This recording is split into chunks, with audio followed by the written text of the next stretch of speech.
who is not your enemy. You have to have everybody in your personal network that will be there to support you, help you, and guide you, independent of what they look like, where they're from, or who they may be. Sometimes that's tough for us. And I was working on my doctorate too. Like, my mother died, there was a white man that came to me and said, you know what, Kelvin, we got you no matter what. But they admitted me as the first black ever into the history of the PhD program, directly from undergrad. I remember a black professor saying, I don't think he qualified.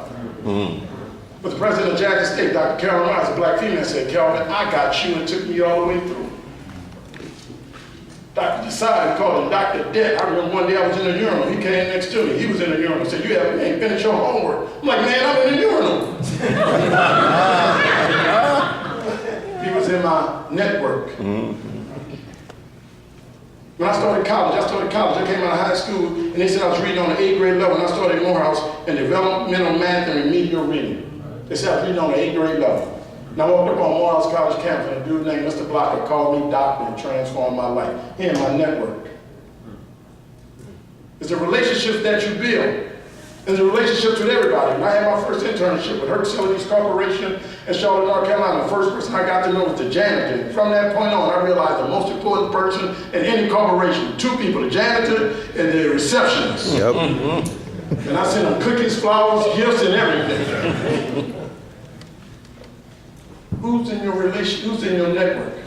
Because you can learn all that you need to learn. You can be able to perform all that you need to perform. But if you don't have the opportunities to perform, and my grandma was just all wise. My grandmother died in 1988 at the age, in 1987 at the age of 88, she was born in 1899. She told me things like this, baby, if you ain't at the table, then you're on the menu.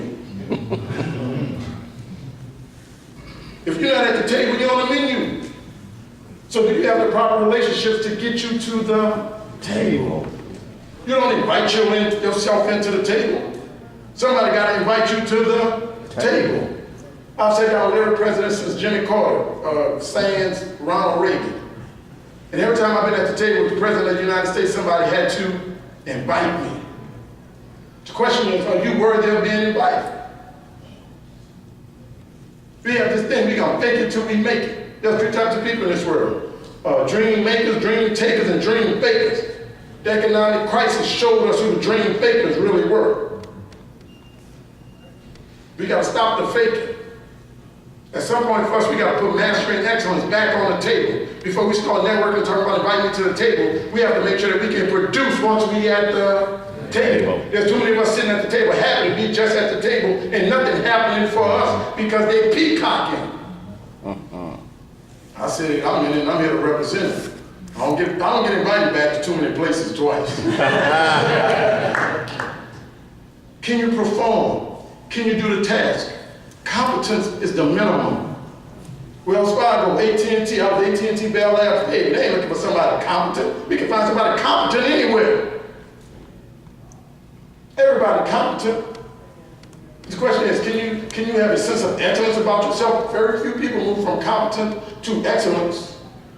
And very few people move from excellence to mastery. Are you willing to do the things necessary to study every night so that you can master something such that they have no other choice but to invite you to the table?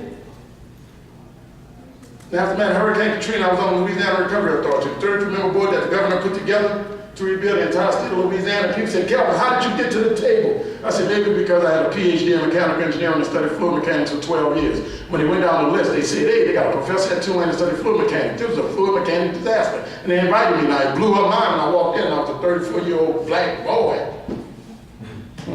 They wondered where he came from. Sometimes when you become a master, they have no other choice but to invite you to the table.